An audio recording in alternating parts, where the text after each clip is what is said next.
bavuga ngo iyo warangije guhiga umuhigo nta mashimwe buzira amaturo. Babantu mwabarevera bacuma baza mu rusengero ngo nimusomere Zaburi ngo bashire mu gisirimba ngo dukoma amashi reka kudukodesha. Mungu kama ametenda kazi, Imana yakoze ibitangaza aho yagukuyika kuzana ugashaka ukabishaka ukabona abahungu ukabona abakobwa warangiza ngo bagusomere Zaburi ngo bagushire mu gisirimba za haleluya zirindwi ngo mushumba nambabarire ngo kandi ngo bakome n'amashi. Ikisi ikinyejana cyo gukodesha abantu.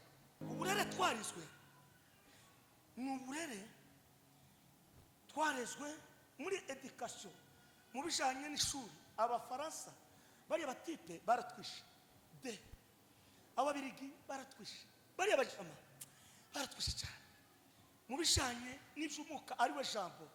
Abasedwa baratubwira ngo bashira ubwoba bose baragenda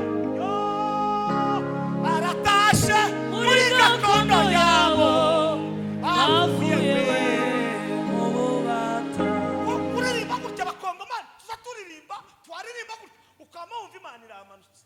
Ariko bavuga ngo abantu basobanukiwe niki twozana imbere y'Imana mu buryo bwo gushima. Batuzanira indirimbo mtoto mimi masikini naimba kwa fura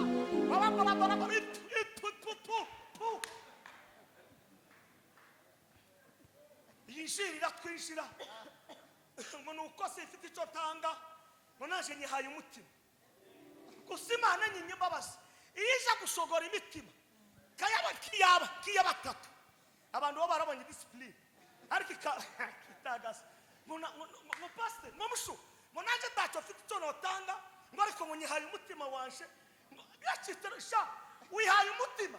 Navuze ngo ndaganira gahoro gahoro ko turi kumwe n'abasaza. Hanyuma tukagenda kandi muri cyo gihe twagiraga apeti gitangaza. Iyo umuntu ari muri crise asagira apeti ukazugira ngo wenda bamushizeho telecommande. Ndakurahiriye no kuruka Imana iyo umuntu ari mu bibazo nta kintu kiza kikunanira. Ibishimbo biza nubwo bidahiye neza ukamubirya turuhubaza ngo se nta muntu urimo kubera kuko ubutaha. Nimwibuka ibishimana yabakoreye, nimwibuka Imana imaze kubakura, nimwibuka Imana imaze kubagirira neza.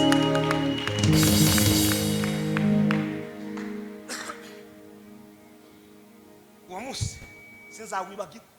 500 turi kumwe n'uyu mugabo tugura igikombe kimwe turagenda bacumba umutsima ngo barangize kuwucumba turawurya ngo turangize nta n'uwasigaye ku isahani. Iyo uri mu bisubizo bazabazana ibyo kurya ukazubira ngo mwatetse kandi ngo reka dupfe gukoraho hano hanze ibintu byakomeye. Kandi muri twe muri community yacu ndi byabagamo umuntu gutandukana n'umugabo we akamasiga abana akagenda. Igitangaza cyarabana wewe utarana kubitana n'umugore wawe wari wabona umukongomani. Ndimo gutekereza ibintu kavuga ngo hangaha tugomba gushima Imana twarangiza tukirekura mu buryo bwo gutanga Imana tugakorera Imana cyane. Kuvuga ngo umuntu agasiga abana batanu akamahaguruka ngo nuko tugande ku murenge tuje gusezerana dusinyure twama dusezerana ugende neza naje gende neza. Bakama basiga abana batanu bareze umwe akamagira ati naho wewe uracyari kumwe n'umugabo wawe n'umugore wawe uracyari kumwe nabi wanyu mwese muracyari umukwiro nta uratandukana nabo mu nzu iwanyu. Niki gihe cyo gushima Imana mugatekereza mukavuga ngo Mana wadukorera ibi abandi n'ubu twatuvugana hari amakore mukusha kuba yaje kuba gute bakamavuga toke birarangiye tukicubatse.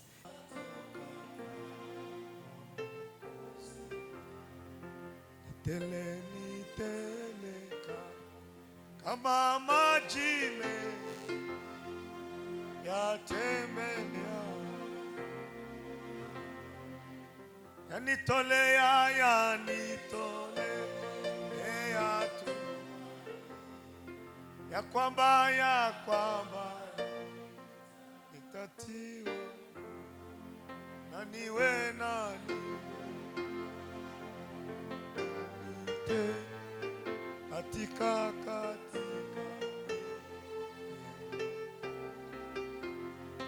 Haleluya, haleluya. Pige kwanza makofi tuimbe wimbo huu. Linalo e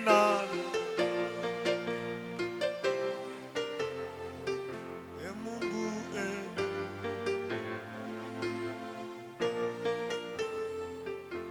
jazweni pendo. Baba Mungu, tunakushukuru. Limidiwe jina lako takatifu, jina linalopita yote, juu na chini pote pia. Jina kubwa, jina jema, na Yesu wa upendo. Kuna wale ambao wameamka asubuhi, lakini mchana, acha nuru yako ionekane na utende kazi na ujizirishe, kwa sababu hakuna mwingine. Neno lako ni tamu, neno lako linatupa hekima, neno lako linatufariji, na neno lako linatuinua, na neno lako linatupa daraja kubwa kwa ajili ya maisha ya connection yetu na mbingu. Na ndio maana tumekuja hapa. Watu wameacha makazi zao, lakini wamesema kweli jioni ya leo acha wakusikilize tena. Tuongoze, tuyatende mapenzi yako.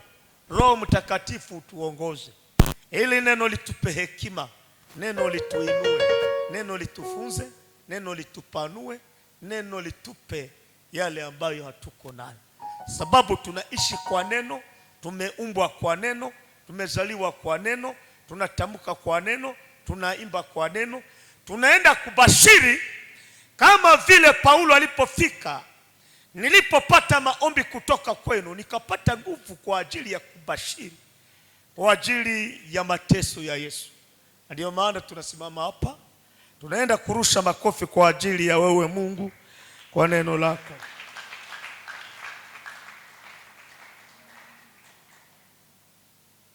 Ubwo mvuze igiswahili mukomya amashi make.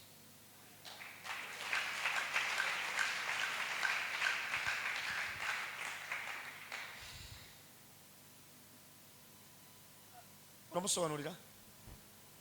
Okay. Nibyo byiza. Ubundi mwe muri Kenya mwakagombye kuba mukoresha imvugo zibiri, Kinyamurenge n'Icyongereza cyangwa Igiswahili. Nibyo byiza. Yewe muri Uganda koresha Igiswahili mu rusengero, koresha n'Icyongereza. Nubwo wabwiriza mu Kinyamurenge, turashira mu Icyongereza, kuko iyo ugeze ahantu umenye kundu witwa. Hari umugani baca mu Kinyamurenge ngo wagutanze korora ni ukubwira uko zigira gute, uko zikamwa. Hanyuma abemera kuko ari Imana itugejeje hano twese, ikaduheza zino mbaraga, tuyikomera amashi yo Mana.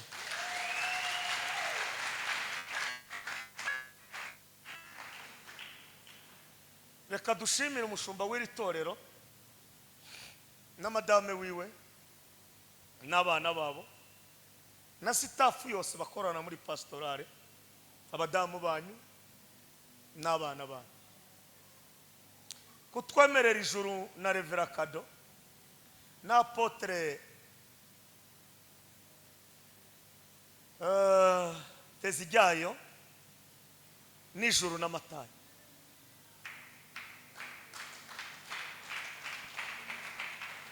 Muri abantu beza kumva ko mugomba kwemerera uwateguye ibi bitekerezo bigari, n'ibitekerezo birimo ubutunzi, birimo abantu basubizwa ku isi n'ahantu hafi, kuko kuba mwemeye iki gikorwa mwe muri aho materaniro. Mureke twemerere iri jambo ngiye kuvuga ryo gushimira Bishop amwe nabo bakorana, tubakomera amashi kuko bakoze igikorwa gikomeye cyane.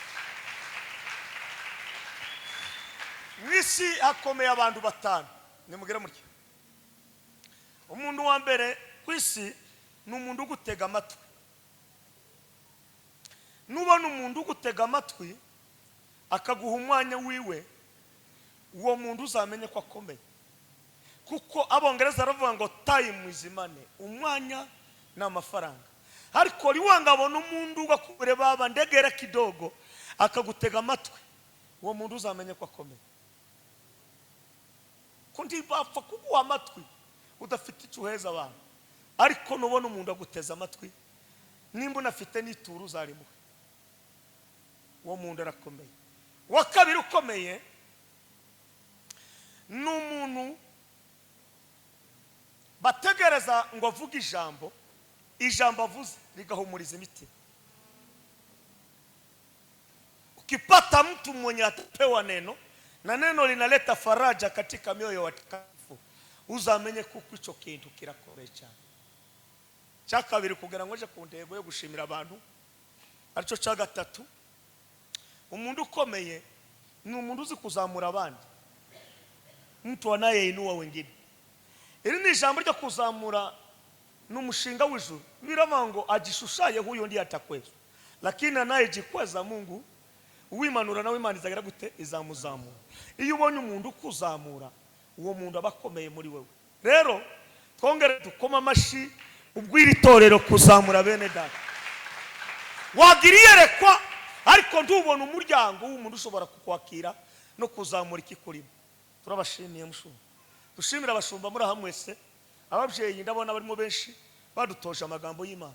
Mitima yacu iyo tubona mwicaye mu materaniro tukumva ko natwe twahawe uyu mwanya, ubundi mu bijanye na administration na politique twakagombye kuvuga, ni mu mwakagombye kuvuga, lakini kwa sababu ni muda, ubwo rero turashimye ko muri hamwe wese abashumba uko mungana, turabashimiye. Hanyuma munemerere dushimire leta ya Kenya Nairobi.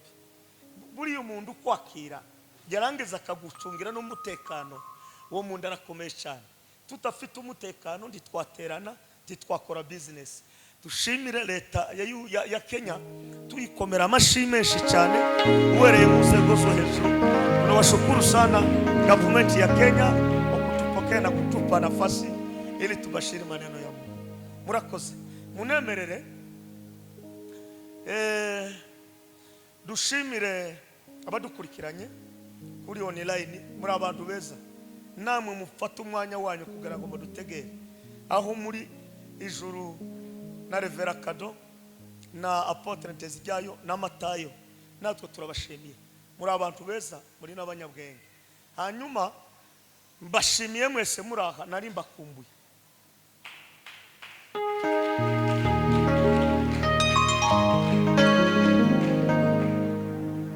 Shima Imana mutima wanje we,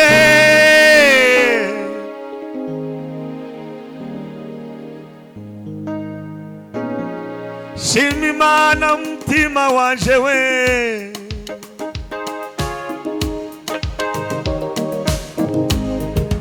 shima Imana, shima Imana, shima Imana, shima Imana. Iyo bikomeye wabaye, iyo bikomeye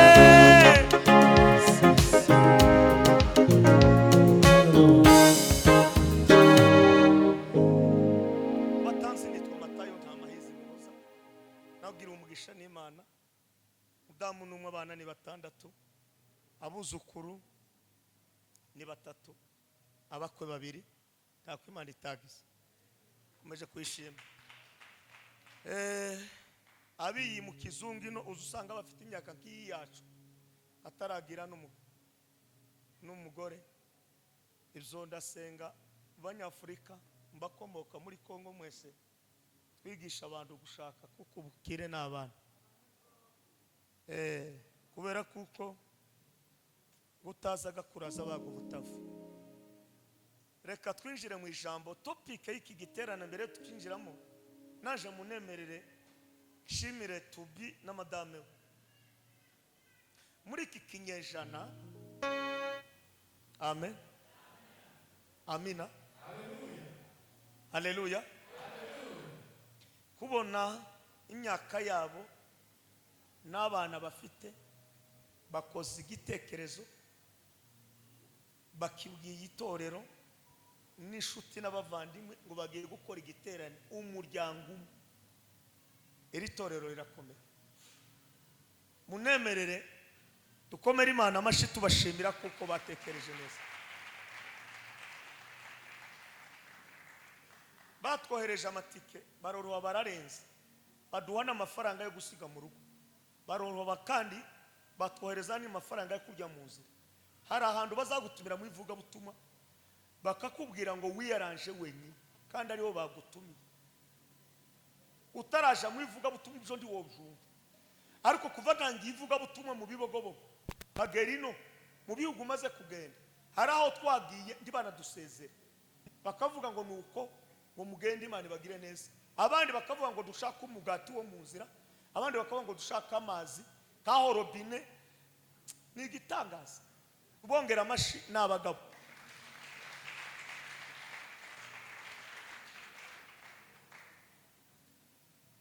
Twabigiyeho byinshi. Mana dufashe neza. Hari ahantu uzugera mu aho bagupangishije kabura ukundu wifata kundi isuku uri abantu bese. Topic no gushima Imana. Amen. Dusome amagambo y'Imana hanyuma twinjire mu ijambo. Turirimbe Zaburi ya Dawidi.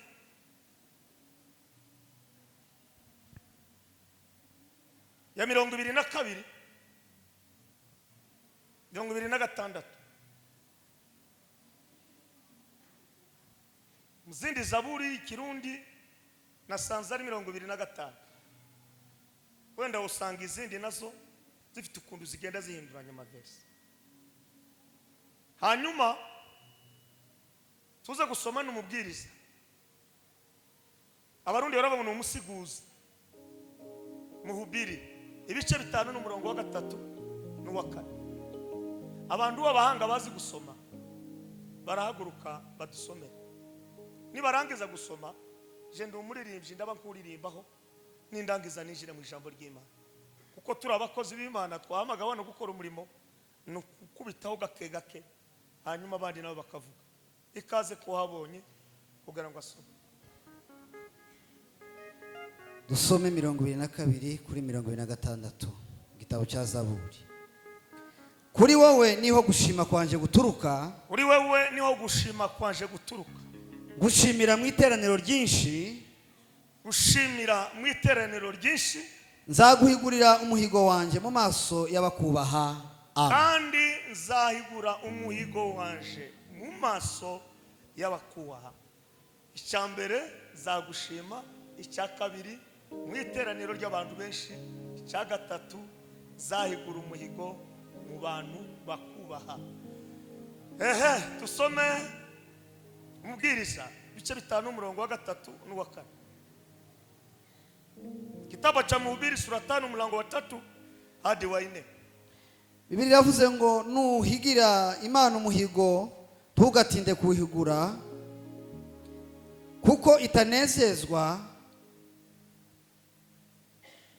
kuko itanezerewe abapfapfa. Wageze kuri 4. Guhiga umuhigo ntuhigure birutwa no kutawuhiga. Amen. Amen. Amashimeshi ku ijambo ry'Imana. Shimimana mutima wanje we shimimana wakubatuye shimimana werudahe shimimana mutima wanje we shimimana wakubatuye shimimana werudahe nari kure nta byiringiro n'amanarifise amasezerano y'ibizaza ari kure y'Imana, ariko we ariko ubu igijwe hafi n'amaraso ye ubu sinkigenda niganyira umwana w'ihoraho. kubu ariko ubu igishwe hafi n'amaraso ye ubu sinkigenda niganyira umwana w'ihoraho yanguza amaraso ye yanguza amaraso ye aramunda biyambaye uwowe ranahinduka rimwe gusa yanguza amaraso ye yanguza amaraso ye aramunda biyambaye uwowe ranahinduka. Pasta kutoka Kongo na kufurahia sana. Ni pasta kutoka kwa kanisa la WTMS Pake wa kanisa karibu na university ya okay. Mkeye mzuri ana address mchungaji wenye wako hapo, mpe kazi atumike, na baada ya hapo umulage mzuri afike nyumbani aseme kweli nimekuta wa Kongo wenzetu huko Nairobi wakifanya kazi. Igikorwa cyiza kiza kiruta umuntu uzi gusakuza, kandi igikorwa kimwe kiza kivuga kuruta igifaransa. Ubwira bumva tazavunika. Okay, twinjiye mu ijambo. Ejo twavuze kuko umuntu ushima twahagaze mu bintu bitatu. Ikintu cya mbere ni umuntu uzi aho Imana yamukuye n'aho imugejeje.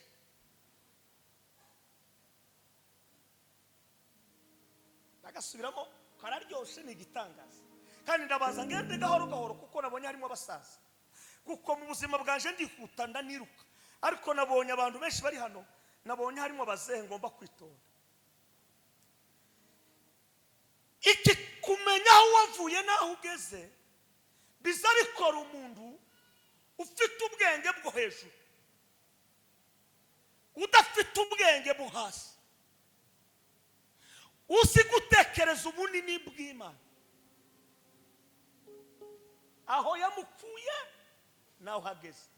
Iba nguwashira nawe tekereza ukuntu twebwe muri bamwe twavutse ba mama bavuye guhinga basaruye ibishimbo, turakura muri bwa buzima ubwo tutamenyereye ubunyine mu mujyi wa Nairobi, tumaze kubufatisha none ubunyine dukodesheje amasu y'abantu tutavukanye, tutazi imico yabo, ariko kubera Imana aho yadukuye nubwo aho tugeze ikomeje kutwiyereka kuko ari Imana. Ico ni cyambe kigomba gutuma umuntu ashima Imana akavuga ngo Mana kubaho wankuye naho ngeze nje gushima. Tavuze byinshi urabifite mu mutima.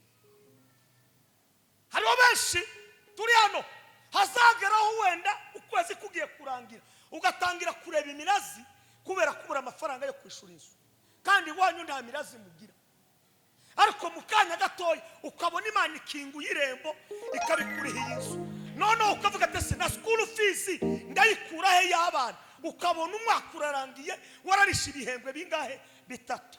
Twaje kubashiramo umuvuduko ngo umwongere mutekereze aho yabakuye nahigejeje, murakura amashimwe kuma muzamura ibikaza nimukomere Imana amashimwe. Shima Imana mutima waje we, shima Imana wakubatuye, shima Imana udahemuka. Tuzamura ibikaza. Icya kabiri, iyo umuntu amaze kumenya aho yamukuye mu buhanga bwo gushima ngo azahita yiga umuhigo, Number 2, mtu anaweka naziri akavuga ati erurema weka zaza hano wanambisa hano yuvaga nani byonga kukorera. Uwo ni umuntu uri muri standard, uri mu rwe, uri muri capacity.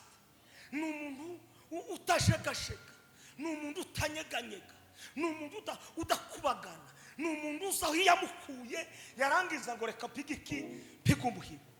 Ndamukirizo mwicara umugere base umwaka utangiye kugeza n'ubu nyine nta muhigo wahize, ukwezi ko kugiye kurara.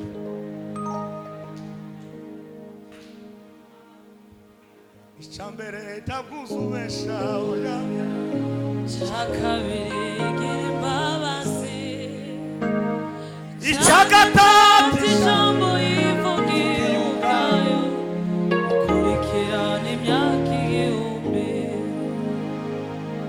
agacu kogu irukana kakugaragaraho agacu ko guhindukana kakugaragaraho agacu ko guhindukana kakugaragaraho agacu we ko guhindukana kakugaragaraho. nimwizamurire ibikasi. Haleluya haleluya. Icyagatatu turavuga ngo iyo warangije guhiga umuhigo nta mashimwe buzira amaturo. Babantu mwabarevera bacuma baza mu rusengero ngo nimusomere Zaburi ngo bashire mu gisirimba ngo dukoma amashi reka kudukodesha. Mungu kama ametenda kazi, Imana yakoze ibitangaza aho yagukuye kakuzana ugashaka ukabishaka ukabona abahungu ukabona abakobwa warangiza ngo bagusomere Zaburi ngo bagushire mu gisirimba za haleluya zirimba ngo mushuma nambabarire ngo kandi ngo bakome n'amashi. Ikisi ikinyejana cyo gukodesha abantu. Menya aho yagukuye. Number 1, number 2 umuhigo wahize, number 3 zana amaturo.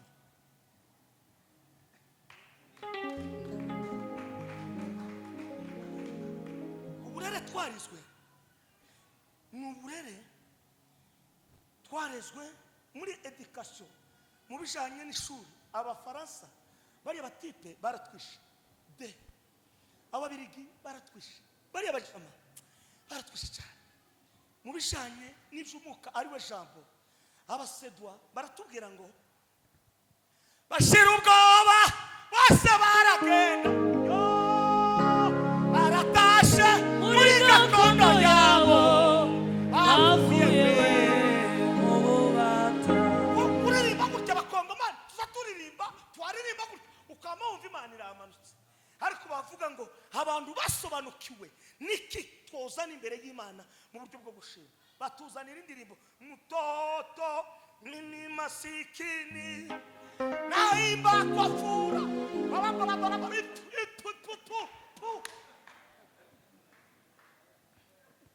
yinjirira twinjira ngo nuko se ifite icyo tanga ngo naje nyihaye umutima gusa Imana nyinye mbabazi ija gushogora imitima kiya batatu abantu bo barabonye discipline ariko kitagasa ngo pastor ngo mushu ngo naje tacho afite icyo notanga ngo ariko ngo nyihaye umutima wanje yacitira sha wihaye umutima.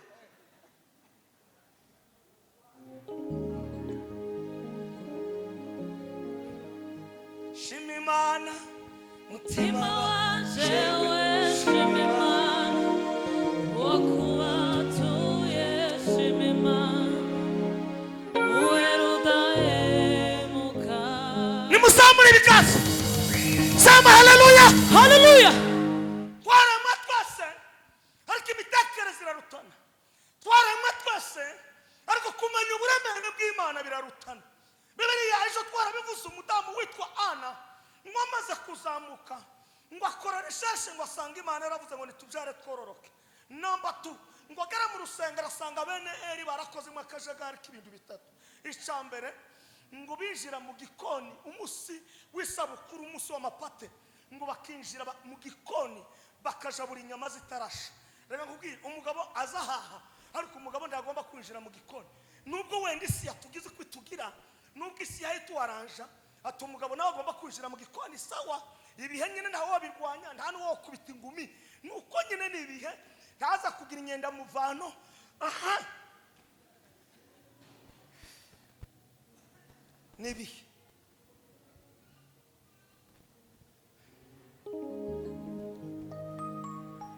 icyakabi ngo bakoresha ekonomi rusengero nawe. Icyagatatu ngo bakaza basambana n'abakirisi mu ihema. Ana ngo hagere aravuga ngo ibintu bitatu nabibonye, Mana waravuze ngo twororoke. Sasa de uravuga ngo tujare twororoke. Icyakabiri yayire ibintu biri mu rusengero, nje wumvaye umwana w'umuhungu mbize umuhigo nzamuzana hano gushima mu rusengero n'ahandi, kandi azabu wawe iteka ryose. Umugabo azahinduka mu ijambo, ariko umugabo azahinduka mu gitanda, ariko ndazahinduka mu ijambo. Bakristo bantu bakuze, nimwongere mutekereze uburemere bw'Imana, aho Imana imaze kudukura nayo tugejeje. Imana ukuntu yaturinda turi twitwa ko turabarifije, ariko urebe ukuntu turi simati twese, urebe ukuntu twambaye, urebe ukuntu dusa n'abantu.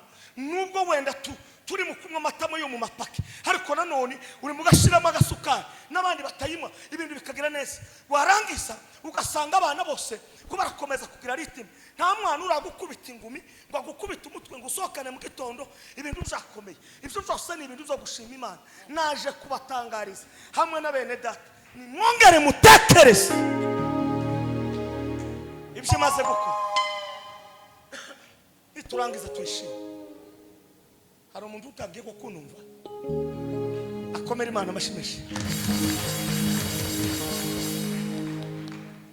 Izina rya Yesu rirakomeye, rirakomeye, riruta amazina yose yo mu isi. Izina rya Yesu rirakomeye, rirakomeye, riruta amazina yose yo mu isi. icyo yavuze Kenya litamuka. Abana bajeni batsinda ishuri zaje gushima mu rusengero, tuzajana n'ituro. Twabaye abajuma bakuru, kandi attention no kwiba uwaguha, no kwima umuntu waguhaye. Imana ikaguha ubuzima, Imana ikaguheza kubaho mu myaka yawe.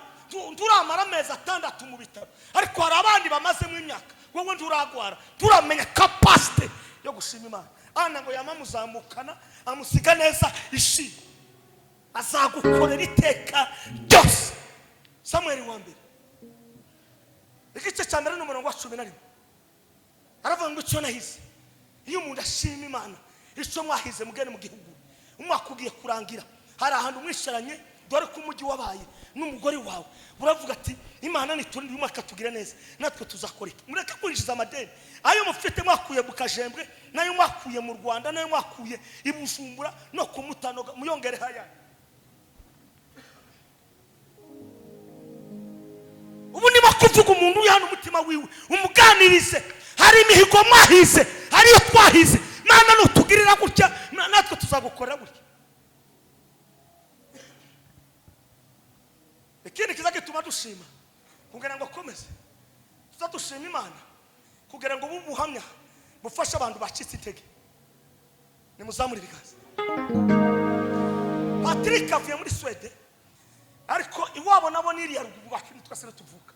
Ejo atubwiye ubuhamya kuko yageraga imyenda atagaza hindura ahantu hehe ibutare mu Matyazo, ngo arangiza arabuvuga. Naje pitani rukanka nibuka ukuntu nambaye ipatari imwe y'ibiraka 7, inka zimaze kunyaga. Usarire wona tangira nyine nko muri krize, ariko ugaheruka nko mu buki, ariko gutangira mu mata warangiza ukaza guheruka mu bintu bijanye n'amazi. Nubwo abaganga nabo basigaye bavuga ngo niyo afite nk'umurongo, ndakurahiriye nzoshe. Aratubwira ngo atubwire umuntu wamubwiraga ngo yawe urashaka gusenga gute kandi utazuhinduranya ishati utazuhinduranya n'ipataro. Imana izibanzi kwemera ko ubutayu bukubaho bukakutsindagira neza bugakubitagura bukaguhonda bwarangiza kuguhonda. Iyo ubusohotse mu butayu gutya niho amashimwe azana. None yamara kuza amashimwe abantu bakavuga ngo nuko Imana yagiriye umuntu neza. Zagituma dushima kugira ngo dukomeze n'abandi bacitse intege. Ndamukiriza uwo mwicaranye umubwire ngo reka kugumana amashimwe. Iyo dushimye Imana izabikomeza abandi izabikomeza abandi. Wasomye amagambo y'Imana. Nimuheze Imana icyubahiro. Nimukomere Imana amashimwe. Dawudi Manesa mu bantu ba Reverend Kado ni Dawudi. Ejo bundi nasomye ubutayu Dawudi yahuye nabo. Dawudi niwe muntu wa mbere abagabo yagiriye neza barimo banabari bamunakiye baravuga ngo se uwo Dawudi ninde namwe Yesayi ninde wayikomeza kuza kudusaba ngo tumuheze imigati imitsiba itu uwo mutipe no wahe kandi nabari yibagiwe neza Dawudi yamukoreye ku misozi ya y'Ikarumeli yamurindi intama ziwe imbwebwe ndi yazikoraho. Mugabo utazi utekereza neza n'ukuntu bamugire neza. Haragoye gusaba umuntu wimye ukama wikorakora wa muntu wimye ukamubwira ngo muze uzamakuru hano ibintu ukabyakomeye turaburaye kandi yaragusabye nawe ukamwima ningo kwikorera ishiga rishushe.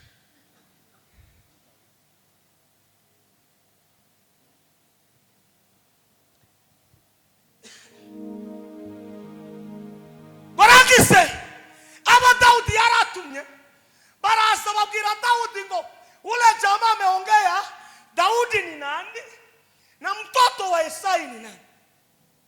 Muri iyi minsi hari udutipe twishi twa desertere turimo kugenda tugenda dusaba abantu batazi gutekereza ineza y'Imana y'abakore. Turi hano muri Kenya natwe mu Buganda kumva nka nta mahizi ngo fite inzu zibiri mu Buganda nta mahizi bo mu bivu. Narangiza kagira n'ikibanza 50% nta mahizi wo mu bivu. Kibagirwa Imana yankoreye turi kumwe na Revera Kado tuhaye tugenda umunsi umwe tuvuye ku masengesho. Uyu mugabo tukavuga ati se ta kintu ufite mu mufuka kugira ngo tuje kubona ukuntu twogura amata tube nkabasomera na kawunga. Kamubwira ngo sigaranya 500 y'amanyarwanda. Abantu babagabo safu tuza dusengera udupepo twama twirukanga twishira mu gitaramo twaririmba abantu bakanezera. Ariko ubutayu bukamba budukubitaho wasa wambara ipataro ukongera ugatobora umukaba. Hari abantu benshi batagifunga ibitoko tugerera ngo nibindi n'ubutayu babibejwigiriza. Ni mwibuke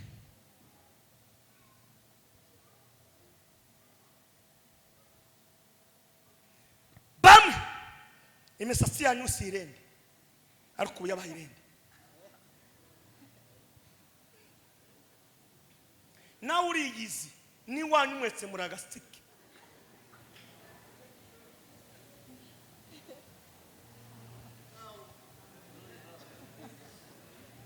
Navuze ngo ndaganira gahoro gahoro ko turi kumwe n'abasaza. Hanyuma tukagenda kandi muri ico gihe twagiraga apeti gitangaza. Iyo umuntu ari muri kirize asagira apeti ukazugira ngo wenda bamushizeho telecommande. Ndakurahiriye no kuruka Imana. Iyo umuntu ari mu bibazo nta kintu kiza kikunanira ibishimbo bizabiza nubwo bidahiye neza ukamubirya turuhubaza ngo se nta muntu urimo kubera kukubutaye. Ni mwibuka Imana yabakoreye. Ni mwibuka Imana imaze kubakura. Ni mwibuka Imana imaze kubagirira neza.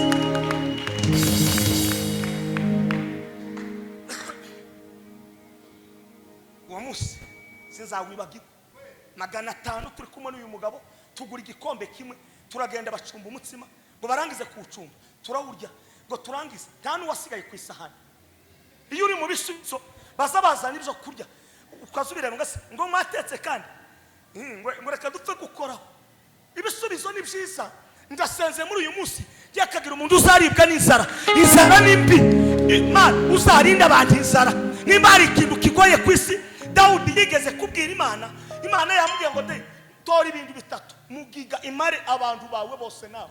Icya kabiri, intambara ikomeye y'abanzi bawe baguhitana. Icya gatatu, ndashaka kukubwira ngo inzara nayo iguhitane. Dawudi yamavuga yo jewe ndagwa mu maboko yawe. Ndashaka kuba kabashitura imitima yawe. Muri abanyabwenge ndabizi, muri abantu bakomeye ndabizi, ariko nimwongere mutekereze aho yabakuye naho tugejeje. Ejo mwavuze mu kanwa kanyu Mana nukorera iki nzagukorera iki. None se mumaze kubikora, none se mumaze kubirangiza. Dawudi ngo arangize akora iyo neza. Nabali ndiye yibuka, ariko umve aho kuvuga ngo uzashakwe nabi ugomba gushaka neza cyangwa ugashakwa neza. Naho yari yashatse neza. Umukozi wiwe abwira umugore we wa Abigayili, aramubwiye ati amakuru numvise aha yavugwa hano turashize ibintu birarangiye. Ibisubizo baguhaye ibintu byakomeye, wowe hano ibintu byakomeye. Ati ngwiki Dawudi yagiriye mugabo wawe neza, none amakuru yamunaki yaravuga ngo hari utundu turimo kugenda tuzerera.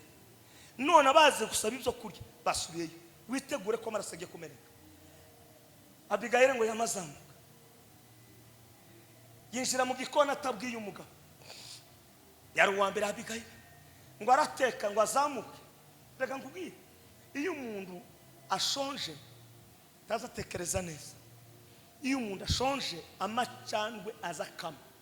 Iyo umuntu ashonje ifesi yiwe ndizigaragara neza. Iyo umuntu ashonje habe no gutunganya amagambo, ntukamuheza ijambo ngo avuga ashonje. Iyo umuntu ashonje aza kubita abana mu nzu bira porogaramu. Iyo umuntu ashonje azavugana n'umugabo ukazugira ngo wenda bamushizeho telekomande yo kubomoka mu magambo. Mana uturinde inzara kuzageza uje. Umunsi umwe yaraturiye Kampala na Marehemu Kabuye na Evangeliste Paul turimo twiga Icyongereza na Karegeye. Iraturya umunsi umwe turabazanye twese uku kibazo kibaye turabigenza gute. Paul aravuga ngo nimureke dusenge. Yewe twaraye dutaramye ntiyashubije kandi twongera dusenge. Ngahe wowe se ndamukunda Paul, ntazavuga ibintu byinshi. Turasenga aravuga ngo numvise ko umutima ubwira ngo tuje mu mujyi. Twama tugenda mu mujyi, ngo tugere mu mujyi turi imbere gutya yamavuga ngo mbonye ifaranga. Ubonye iki? Mbonye ifaranga. Agashururu kama gakubita kandi gapana amagandi $1 yamariza n'imbere ya Paul tubona ko agira gutya.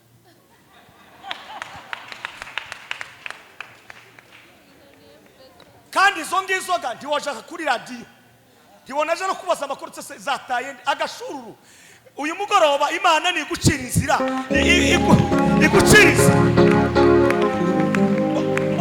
Mbona kuwacu asa n'uwinyembeje aramanuka agira ki.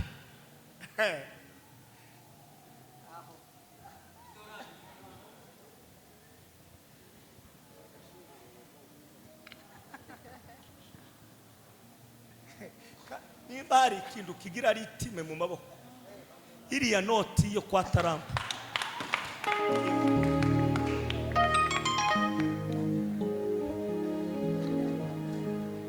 Juruwe tegeka byose biremera. Juruwe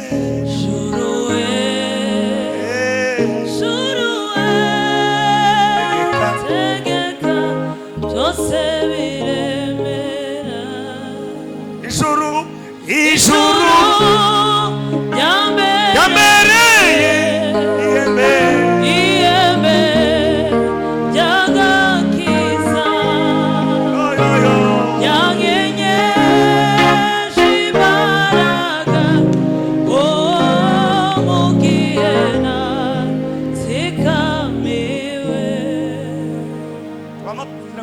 turahaha kandi ico gihe idolari 100 yari ifite ifaranga nyinshi wagiraga stoke agasigara na yanyu ndasenze uyu munsi wa none nimumenye agaciro k'amashini nimwibuka Imana yabakuye nahibagejeje mwongere mushima Imana kuko gushima Imana kuza gutuma igira gute Imana ikomeza kuvuga ngo ubwo bamenye agaciro k'ibyo nabaremeye Imana izikomeza katuvumerera katugirira neza vuga aya magambo yisaburi rero ubashije hejuru ukamanuka utaragera ahantu Dawudi yarukasa n'umuntu wawe uzimu Dawudi aravuga ati umve Mana we abantu ni mukubacaho bakanegurira umutwe yavuze ayo magambo muri yo zaburi arongera kandi aravuga ngo ndi muguca ku bantu abantu bakagenda bavuga nabi ariko avuga muri iyo zaburi aravuga ngo Mana yaje ndasabye ngo ntube kure yaje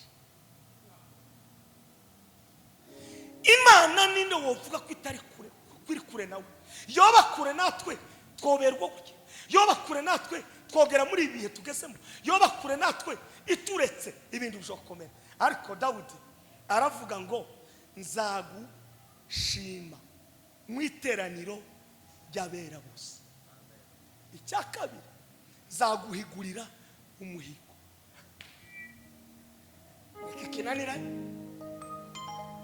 iki kirananiranye kiza kikora umugabo kigasiba undi umugabo uzihigura ibyo yavuze abagabo bararutana umugabo witwa Yefta yaramanutse gutya kandi yari yaratawe reka kubwire abantu bose bahuye n'ibibazo n'Imana iziheza amashimwe ariko Yefta ndamushima yarazamutse gutya abona ukunda urugamba abanzi bazengurutse Isiraheli bananirwa gutsinda abanzi ariko Yefta baza baramubwira ati ni wowe ufite inyenyeri yo gukora igikorwa ngo akizamuka gutya barahaguruka abwira Imana ngo Mana ubwo nizeye n'abantu nawe waranizeye numva gutsindura urugamba ningaruka nzagushima kandi nzahigura umuhigo kizaturuka imbere yaje nicyo zatangira Uwiteka ikibazo canje ni umwaka utangiye wavuze iki umwaka utangiye ni iyihe mihigo wahize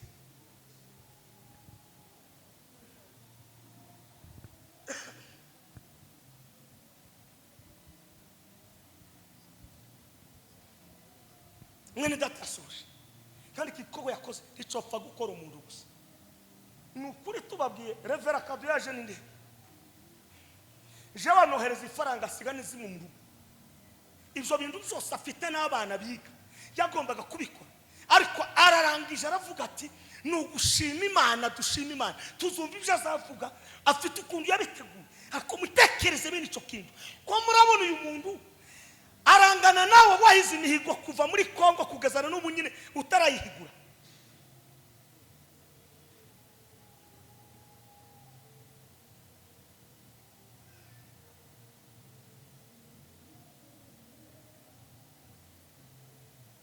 uraho nawe uzashima yaratwakira ikamembe Imana ikora igitangazo sengiye kukivuga beka umutima wawe se wa mwana w'umwise ndamahize cyangwa yiswe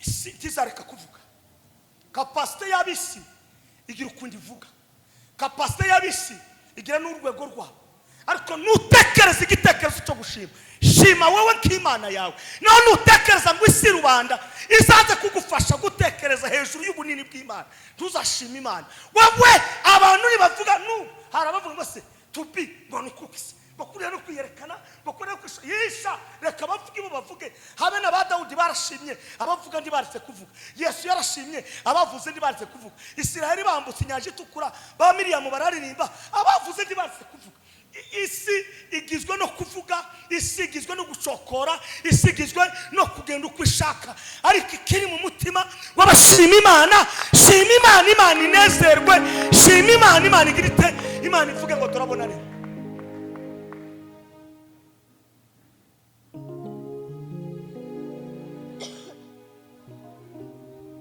reka mvuge ijambo mu ntega amatwi hano hanze ibintu byakomeye kandi muri twe muri community yacu ndi byabagamo umuntu gutandukana n'umugabo we akamasiga abana akagenda. Igitangaza cyarabana wewe utaranakubitana n'umugore wawe wari wabona umukongomani ndimo gutekereza ibintu kavuga ngo ahangaha tugomba gushima Imana twarangiza tukirekura mu buryo bwo gutanga Imana tugakorera Imana cyane. Kuvuga ngo umuntu agasiga abana batanu akamahaguruka ngo nuko tugande ku murenge tuje gusezerana dusinyure twama dusezerana ugende neza naje gende neza bakama basiga abana batanu bareze umwe akamagira ati naho wewe uracyari kumwe n'umugabo wawe n'umugore wawe uracyari kumwe nabi wanyu mwese muracyari umukwiro nta uratandukana nabo mu nzu iwanyu. Niki gihe cyo gushima Imana mugatekereza mukavuga ngo Mana wadukorera ibi abandi n'ubu twatuvugana hari amakore mukusha yaje kuba gute bakamavuga toke birarangiye tukicubatse. Ibyo ngibyo birahari. Ibyo gutekereza mu buryo twoshima Imana ni byinshi cyane. Ibitagaza biba ujabaye ngakujya kwindirimba. Nimwongere mutekereze kuma nimwongere mushima Imana nimwongere muyiguyaguye mu buryo gushima tuyegereze tuyishime tubi komeza n'ibindi biterane nurangiza wishari n'umudamu wa muhimba indirimbo mwandika amateka uyu munsi uzandike mu gitabo gikome uvuge ngo igihe kimwe twari muri Kenya twitwa ko turi impunzi nakoze igiterane cyo gushima Imana hajemo aba bagabo babwiriza aya magambo Imana ishima ko biri no kuri YouTube hanyuma muri ivyo bintu andikamo ibitabo bizasoma abandi bafite amateka. Kwa tuvuga Rahabu w'indani tukama tumusoma amateka yiwe muri Bibiliya abantu bakamushima bakavuga ngo arakomeye tukavuga kare mu munyamahanga. Ngiki kinyesha cyo gushima Imana ngiki kinyesha cyo gutekereza kuma umve Dawudi ngo arangize aravuga ngo zagushima bana hanze kandi mutekereza uyu Dawudi niwe mugabo bataye mu ntama ariko ndiyatima niwe mugabo bibagiwe ariko ndibagiwe Imana njyane abantu bose ndibazakwibuka abantu bose ndibazagutekereza wowe tekereza icyo Imana imaze iminsi yayigukorera. Mutekereze nimwongere mutekereze tekeleza kwa mambo Mungu iko anakufanyia kandi ngo arangize amanuka aribikoresha none ubu nyine abara baririmbye barabivuyemo ngo yanguriye ngubira n'ibyabana yewe ibishimana ndibamwe by'abana ibishimana turabana b'Imana twese. Garura ibintu by'amashimo woshima mu Imana garura yampano ya ushimwe mu Imana garura ya zandirimbo waririmbaga zo kumushimisha ushimwe mu Imana garura rya pendo wongera urivuze ushimwe mu Imana. Wasomye amagambo y'Imana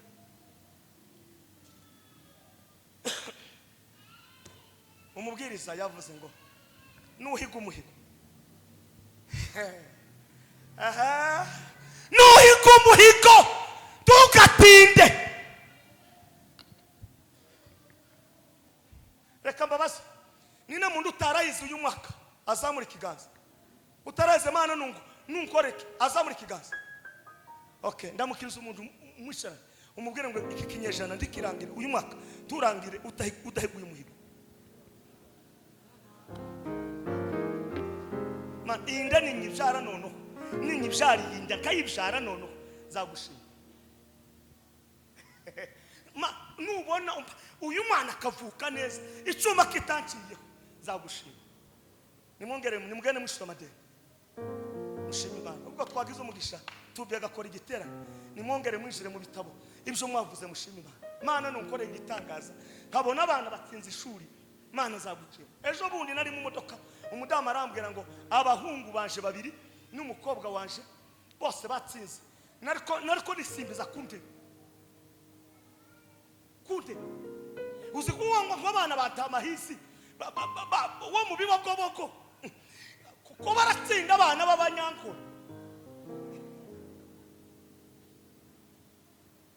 Nageze kwa Revera Kado anjana mu modoka tugiye gutora abana biwe gahe Kado muri Bjura ibuka wa musi w'igitangaza bagusanza ahantu wabuze no kundumwa amata inyumbati bayihishe ugahura n'umuhanuzi agasenga yitwa nde wa mugabo utundi yarangiza akakubwira ngo manuka hariya ngo imyumbati bayihishe mu giti. Icyo si gitangaza.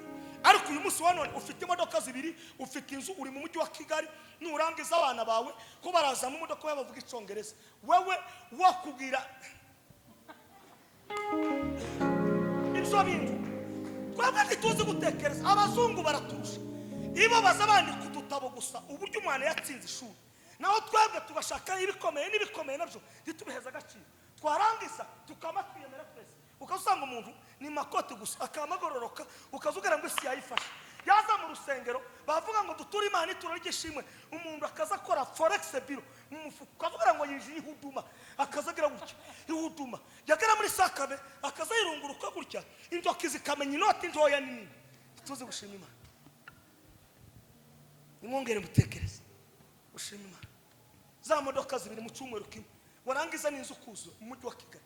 Niko tutoshima, niko tutoririmba Imana ikagira neza, igakora igitanga, tukambara tukaberwa, ikabona ibitangaza by'Imana. Kapotera apotera iwanyura hasi, nawe nabi wanyura basi. Uyu munsi wa none uri mu guhura n'abakomeye b'ibihugu bitandukanye, abantu mu nzego zimwe zitandukanye. Imana ikakugira neza. Twebwe tuzatsizu nimba ari uburezi twarenzwe muri Kongo, nimba ari inyigisho twigishijwe, tuzi kuweza ikintu agace.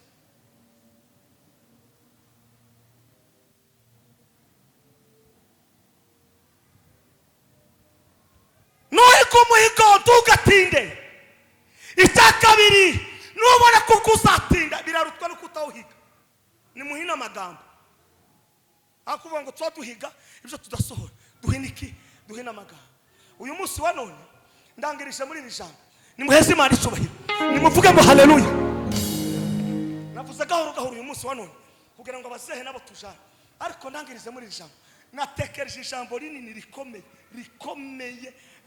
kandi iryo jambo riri muri Bibiliya. Komera Imana amashimeshi gana.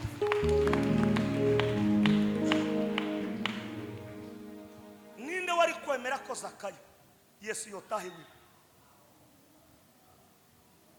Dufite aha turahafitana kuvuga gutya turafite imitekerereze ni Imana ibi.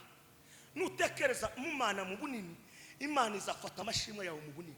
Nutekereza bito ku Mana, Imana izafata ibintu bito. Zakayo umunsi yavuze ngo reka nurire gusigiti ndebe Yesu aravuga ngo Zaka shuka leo niko nyumbani mwako. Imana ntizi bakuri. Iyo dutekereje Mana ndagushima Yesu, ndagushima Yesu, ndagushima ku mirimo wakoreye. Yesu ndagushima, Yesu ndagushima Mana, Yesu ndagushima ku mirimo wakoreye. Mwamuza abanyakenya uzubure mufaranga nta musi uzure agashiraho igufure. None kuvubaye hano dore kuntu umeze. Igico tume tudashima Imana. Kwanza abantu bose batuye muri Kenya mwari kwiriye gukora amafaranga mukayashuruza, mwarangiza mugakora igiterane cyo muri stade, ibintu byose bikaje kuri YouTube, mukavuga ngo Mana tugushimiye mu myaka yose tubaye muri Kenya kubo turindiyemo. N'abanyakenya bose barangiza mukabahamagara bakaza uwo munsi mukabaga nk'igicumi, mukabagaburira bakarya, mukareba n'abana b'Abanyakenya bamwe batiga mukabishurisha ishuri. Mwarangiza konkirisha mukavuga ngo nimureke tutambira Imana, nabo babona Imana yacize dukora ibitangaza. Ubwo nibwo bwenge. Mukabahamagara mukavuga gukomera ku Imana, bakabyumva bakavuga ngo tubi abayeho tubi kubera iki yashimye ibi bikorwa, mukavuga Imana mugahera mu byo yakoze, mukavuga ubuhamya, mukareba ukunda abantu bakizwa. Ariko ko ari ibyacu twese turi bamwe turabyumva, abandi ngo kora no kwerekana se nabo bamutase nabo bamuvuze kapasite bato iragoye cyane. Zakayo Yesu aravuga ngo none uyu munsi ndataha iwawe, nta kindi kiza kizana Imana ni mu mashimwe. Imana iza yihuta ikagoboka. Nimwongere mushime mushigikire na tubi. Abantu bafite ubwenge iyo baje kuba abazungu bari kuzana cyangwa abanyankore nibo bambere Revera Kado. Abanyankore uzukora umunsi wo gushima, uwo munsi bakakugaburira nk'inka 200. umuntu akabwira nk'abagenzi be batanu yahagurukana akavuga ngo bashuti banje nimuzana avuga ngo vuga ijambo tanzika nayiza nyiri hari undi akavuga ngo tanzika nayiza nyiri hari naho twebwe no kwiyerekana tuve muri izo capacity dutekereza iby'Imana imaze kudukorera umuntu nakora umunsi mukuru tumufashe gushima tutanga amaturo turabe ibibuze mu rusengero niturangiza tubikore